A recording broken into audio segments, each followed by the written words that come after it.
When we get to the question and answer part, we've got Jordan in the back. We've got a microphone for you. Please raise your hand. We'll call on you. We'll bring the microphone over to you. Don't ask your question until you've got the microphone. So with that, let's go ahead and get right into it. Chad, if you can start us off.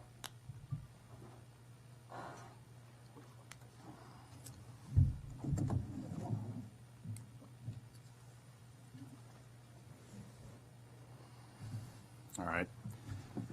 Thank you, Gavin. I am profoundly disappointed, dismayed, and disgusted by the NCAA's decision. After a 4.5-year process, a process that took over twice as long as the FBI's original investigation, to use this flawed and inconsistent process to take away the opportunity for postseason and the NCAA tournament from student athletes that had nothing whatsoever to do with this case proves to me that the national office has chosen to weaponize the NCAA tournament against the very membership that has turned it into the lifeblood of the NCAA. I have a deep and fundamental disagreement with the NCAA using the tournament in this way. It is the bad actors, those that knowingly circumvent and violate the rules, that should be punished. It is unnecessary to punish these student athletes this way, and is further proof that the NCAA system is disconnected and broken. Deep and drastic changes are needed to create a better, more consistent, and fairer model. We began this process with the NCAA before Coach Boynton had the opportunity to coach his first game as a head coach at Oklahoma State, and this week we enter his 5th season. He has recruited and coached every single game with this investigation, infractions, and appeals process taking place. It has not stopped or even slowed him in this Cowboy basketball program, and this decision today will not either. I want every OSU fan to know that we take playing by the rules very seriously. We will continue to do so. Upon learning of the FBI's evidence, we never disputed that we employed a person that was operating outside our system and outside the rules. We took immediate action to remove him and began cooperating with the NCAA. Because of that, I'm very concerned that today's decision will send a very chilling message to the NCAA membership that cooperating in an investigation with our own governing body is not in your best interest. What message does it send to the membership that you can receive a postseason ban regardless of the fact the findings found no lack of institutional control, no head coach responsibility, no failure to monitor, no academic fraud or misconduct, no participation of ineligible players as a result of violations, and no recruiting violation? A decision we believe has never happened before in the history of the NCAA. What is the membership to make of a postseason ban for student athletes 5 seasons after the fact because of a rogue employee who was acting solely on behalf of his personal self-interest, went to great lengths to hide it from his employer, and resulted in 0 advantages in recruiting or competing for the institution? It seems to me, if it were applied consistently, the message the NCAA is sending to the membership is a new standard. Of course, it remains to be seen if this new standard will be applied consistently.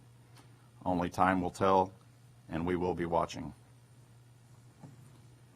In closing, I know I am joined by our alumni and fans in saying that I'm as proud today of Cowboy basketball, Coach Boynton, and these student athletes as I have ever been. I know the entire OSU family joins me in thanking Coach Boynton for his leadership and the way he and his program represent our institution. I know we will rally around and get behind Coach Boynton and this team. We start the season on Friday and look forward to having everyone back in Gallagher-Iba Arena this year. The future of this program remains bright. Great things are ahead for Cowboy basketball. Thanks, Chad. Thank you all for being here. I'm disappointed, disgusted, appalled, frustrated. But somewhere in Indianapolis, there's a group of people celebrating.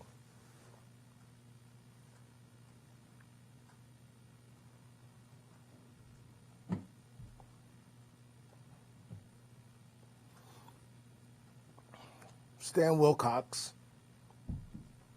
gave a directive.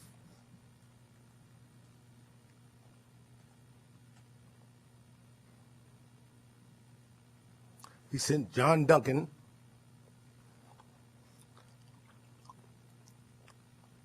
and the team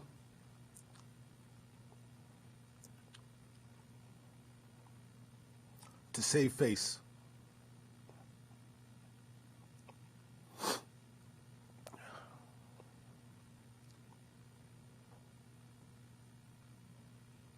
They won.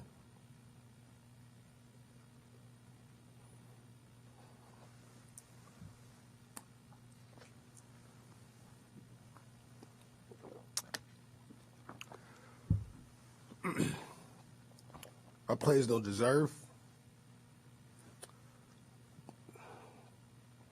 and shouldn't have to deal with this. Russell Register and Sharika Montgomery came here and interviewed everybody they could, and they uncovered nothing.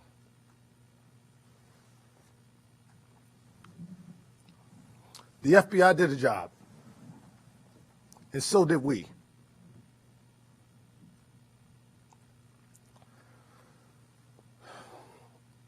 There was a single NCAA violation.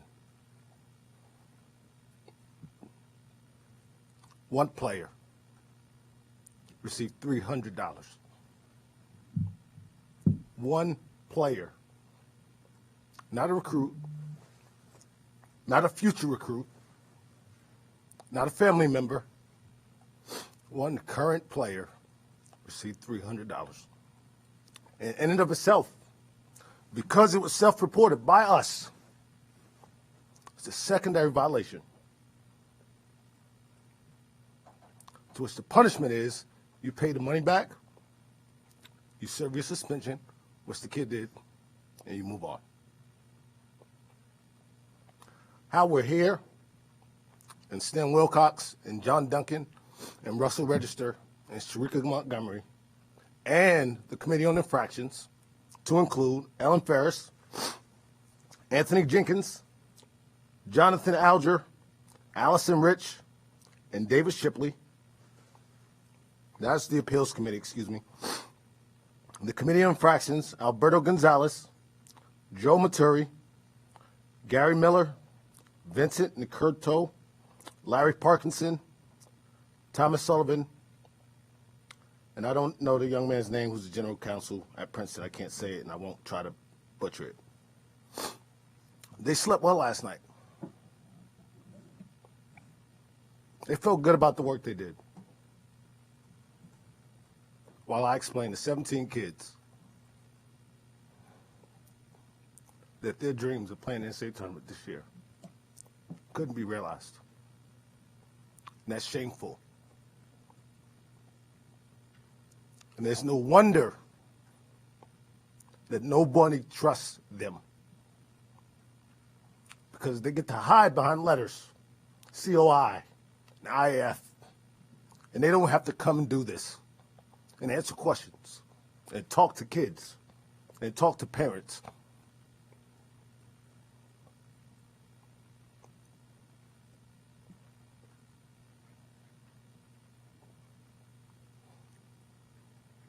And so the message is clear, because we had a $300 violation, no failure to monitor, no lack of institutional control, no recruiting violations, no head coach responsibility, no players playing ineligible. So if you got some of those things going on, don't do what we did. What we did was we asked them that we work with them through this process.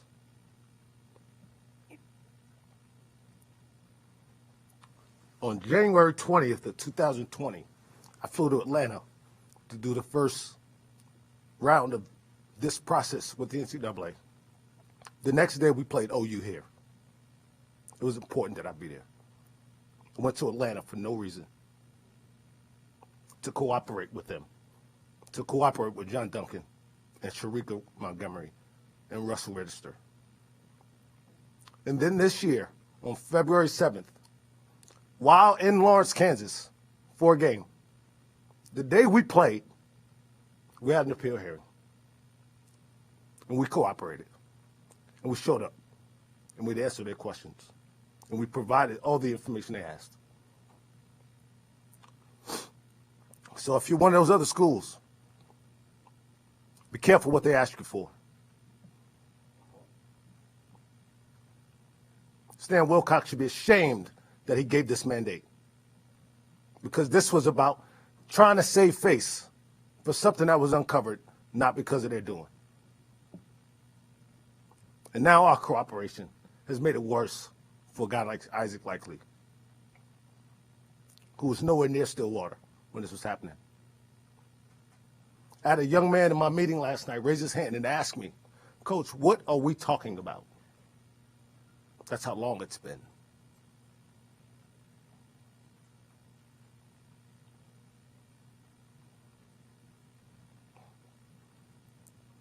They're not answering any questions today. That's all you need to know about them.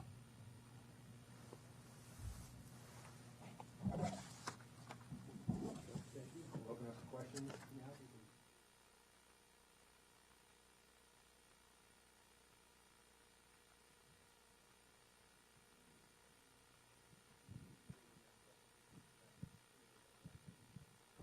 Jacob Under, the Oklahoman. I guess for either one, really, is there another step? Is there anything you guys can do from here on to appeal, to legal action, anything like that? Is there anything in the works?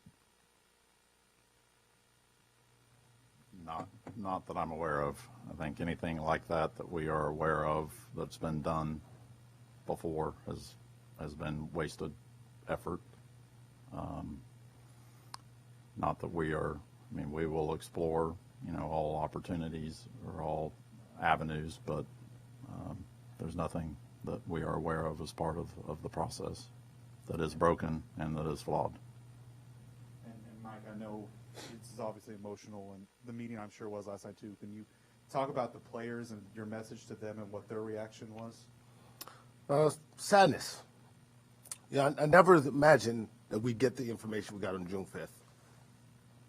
And the more I think about it, the more frustrated it is. Because I said that meeting was on February 7th this year. It's 9 months ago. If this was the decision, have some courage and stand up and say, we stand by what we said. So no, there's nothing really surprising that the players are frustrated. And, in 72 hours plus, or less now at this point, 72 hours last night, but in about 48 hours, we're going to try to play a basketball game. I'm going to try to get these kids to buy into each other. And I'm going to need our fans' help.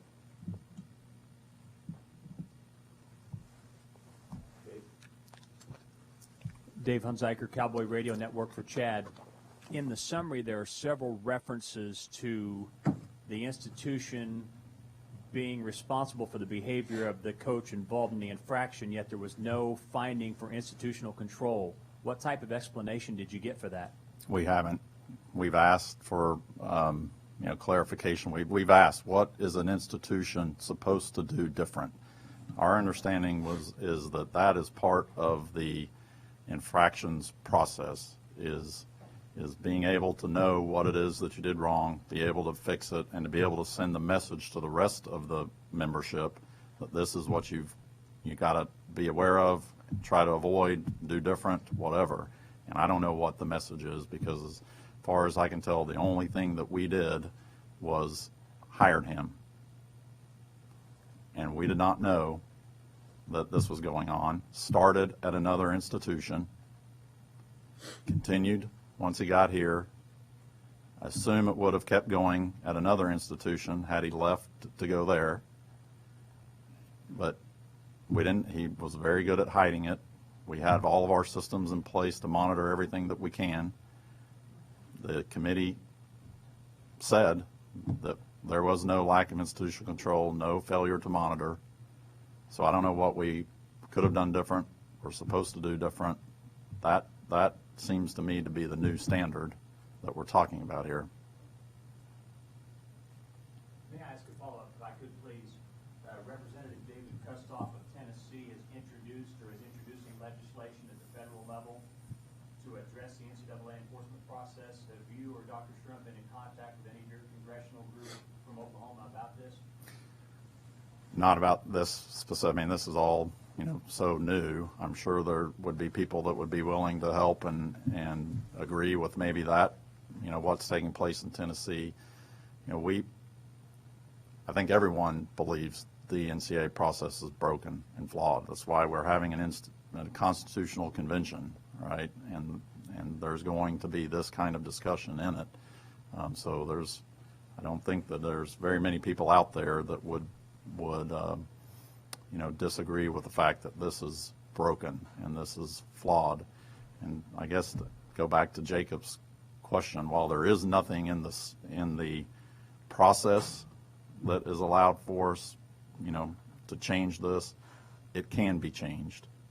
There's all kinds of instances, I think, where the national office, changes what has been done. We've been through, I feel like, 2 years of that very kind of thing happening, where if the process does not come to the right result, there has to be a mechanism for it to be corrected and changed. And I believe that's in there somewhere. I don't know that we'll be able to get to it. I don't know that we'll be able to get to it in time for this team and this season, but that's the kind of thing that we've got to address in this process. Hey, Chad, Jenny Carlson with the Oklahoman. I know this is a lot of legal writing understanding, but it seems to me like you guys were asking the NCAA to look at the punishment. And what I read today from them sounded like they thought the process was correct. Did you feel like they looked at the right thing with you all? Well, what I feel like, what I read in that, and I'm not an attorney either, but I feel like the appeals committee had problems with what the infractions panel did. And instead of getting any kind of benefit of the doubt for what came out of the infractions panel for us, it's like all of the benefit of the doubt went to them. Well, that, like Coach Boynton says, is easy for them to sit in a room and do when they don't have to look at student athletes in the face. That is who this impacts and who this affects. Oklahoma State has been here for 130 years, and we've played basketball most of that time. We'll be here for beyond the next 130 years, and we'll be playing basketball for that time. These student athletes have 4 chances to do this, and they sat in that room and just took one of them away from them, and that is wrong. I'm wondering from both of you, obviously this is still new news, but you guys have known a little longer than those of us in the public. I feel like outrage is a very common emotion right now. Is that still your feeling, or what have you done as the hour? Trying in a couple hours to have a good practice somehow with all the questions that are going through their heads that are being asked of them from other people. And so that's really what my focus is, and it'll probably be that way, and that, they feel comfortable that we have their back. I obviously went through all those emotions yesterday when we got the news, and then I think I wondered if I would wake up feeling any different this morning. Well, I think I felt worse. I was more upset, more, confused, more,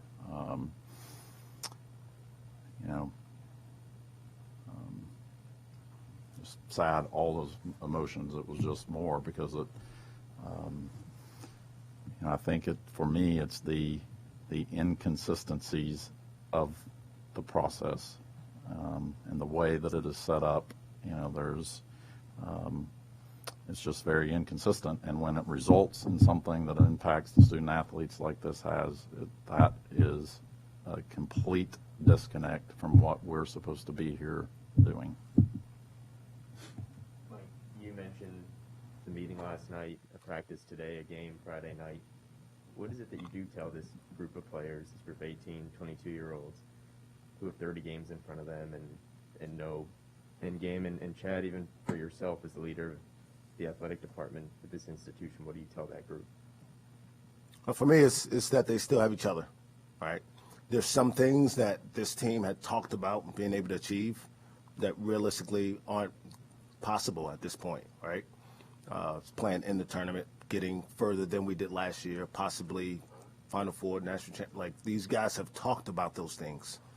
And so kind of got to reset a little bit that thought process, because there are other things that we still can accomplish. Isaac Likely can do some special things as a senior and leave here with a legacy of being a guy who helped re-energize the program during his time. And there are other guys who will have more chances coming back, but we'll see. Some of it's too far down the road to really consider. But right now, my focus is just trying to get them prepared to go out and have a good practice today. Yeah, I think we, talked about just there's a lot of things that happen, in the course of your life and the course of your career that are outside of your control. You can't control. You didn't have anything to do with it. So you've just got to stay focused on the things that you can control. Control how you respond to them. And I think that's exactly what Coach Boynton and the team will focus on doing. Yeah, for Chad, the NCAA's release said, quote, including a history of major violations at the school that persons of authority condoned, participated, or negligently disregarded wrongful conduct. Did you get any further explanation on that and why that played a factor? Well, they reference, that is all tied up in, and Kevin Feit and our staff can probably give you a lot more detail about that, but in the mitigating and aggravating factors and how the process weighs out, and again, there's just inconsistencies in that. If you look at what some schools are awarded in mitigating factors versus aggravating factors and all that, there's no consistency in the way that is done. So, we all are aware of the history of this, but again, is that really, so we're going to use something that happened 25, 30 or more years ago here at OSU to punish this basketball team, these 17 student athletes? That is a very flawed process. And for Mike, the NCAA tournament ban is going to be, a big talking point, but the scholarship reductions, that'll also be unique. How do you go about working with that, especially considering COVID gives everybody an extra year of eligibility? I really haven't thought that much about that part of it. Certainly, it's out there. But like I said, I'll deal with that as it comes. Obviously, recruiting is a big deal to us and what we do, but it's certainly something we'll have to consider as we move forward for the whatever years that'll have an effect on us.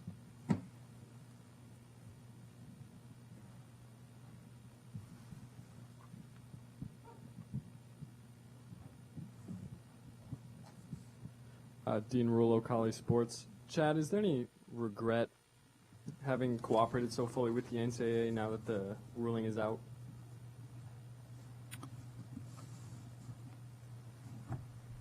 I hope that we never have to go through anything like this again, obviously, but if we do, we will do things different.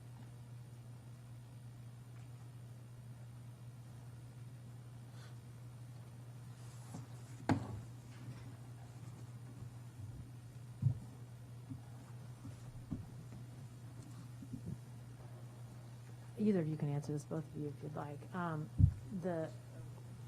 Chad, you referenced the time, just before Mike had ever coached a game and now going into season 5.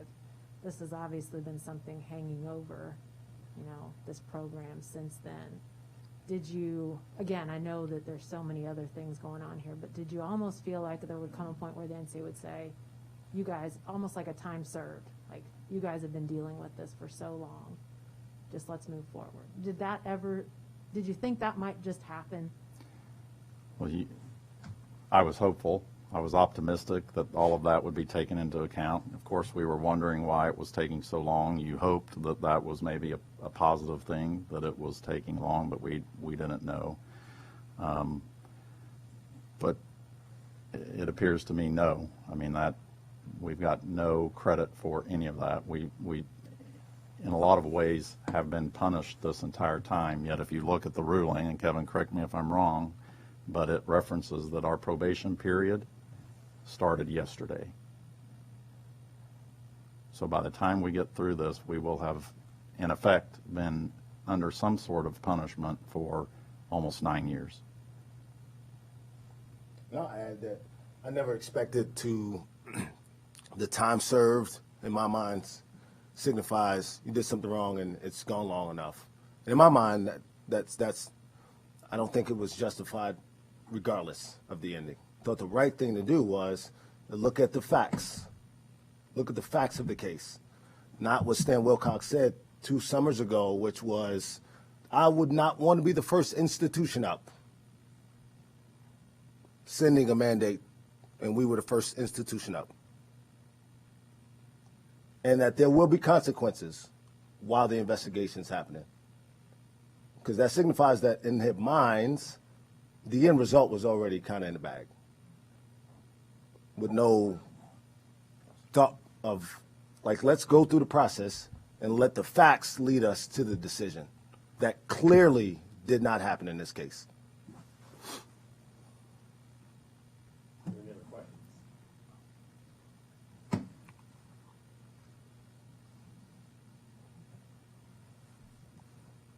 Coach, just kind of seeing all the other schools who are caught up in this probe, just like you guys, do you feel like you guys were treated fairly compared to what they've received so far? And again, I'll be less than honest if I didn't admit I follow every single one of these deals. And, you know, I read about the results in all of them. And there have been some results that have been very different from ours with very similar circumstances involved. And that makes it even more frustrating because consistency can be able to justify it, right? If there was some consistency, you can say, okay, these cases have very similar circumstances, and therefore the punishment you could justify being similar. But the cases have similar circumstances, and the consequences are drastically different, and that's utterly ridiculous. Hey, Chad, as it relates to the system itself, I mean, it sounds like you guys, this is probably the end, at least for, you know, going through any sort of appeals or that sort of thing, but obviously you see that there are flaws. What's the next step in that regard? Do you feel like there is a way, a movement that you can either join or spur to maybe avoid something like this happening again? Well, yeah, there has been a lot of discussion. As there's I mean, without going into all the details, there's a constitutional committee that's been formed to start the process. I mean, it's a huge undertaking, right? But to start the process of looking at what needs to change, and the infractions enforcement, all of that is certainly one of them. You know, that we've all known that this has been a frustrating, inconsistent, flawed process for a long time. How we got there, you know, you can argue about or whatever, but I think there's a lot of agreement that it's broken and needs to be fixed. Now, what that looks like, how that happens, I don't know yet.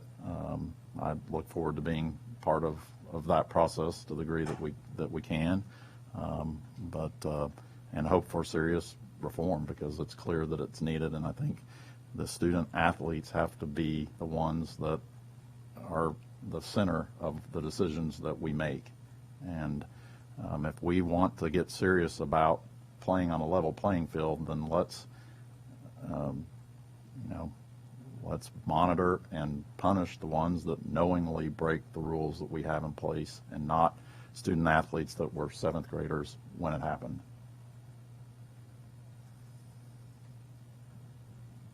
Ben Hutchins, O'Colly Sports, for both of you. Obviously, from your perspective, just about worst case scenario. But I'm wondering, is there any sort of sense of relief you get from having this thing finally over after 517 days? But it's not over, right? The right decision could have brought some closure here. We're closer to the end. There's a probationary period out there still now, right? There's a scholarship reduction out there now still. So we're looking at 2-3 more years of dealing with the repercussions of this decision. So while one part of it, and that we don't have to worry about what the outcome is over, there's still some residual effect. I mean, there's a kid who's not going to get a scholarship to college because we can't offer one over the next whatever years it is with that scholarship reduction. That sounds like a really just way to punish somebody who did something wrong 5 years ago. So I don't think so.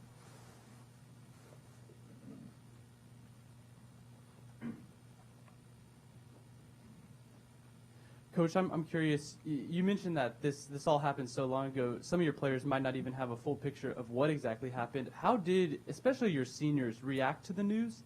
And do you expect maybe some residual effect of, playing a season where you can't achieve the, as you talked about, maybe true end goal of Final Four and national championship aspirations? Yeah, I don't know. It's a great question. It's hard to see. I haven't, obviously, I was on the road yesterday, and I got this. Got an email as I landed in Dallas. It's been somehow this stuff has always happened while I was flying to Dallas. So I immediately knew when I got back I needed to get these kids informed, caught up to speed before today happened. The worst thing that could have happened is they read about this today. That would have made me just as bad as the people I named. And so I haven't seen them since then. I have reached out to several of them, but I'll see them in a couple of hours for practice, and we'll start to try to mend what's a hurt. We had some guys crying for sure. I mean, Isaac Likely, he was the first up in here, right? And this stuff happened long before he got here, right? Even long before Oklahoma State was involved in this. And so it just really is hard to make it make sense at all. Any other questions?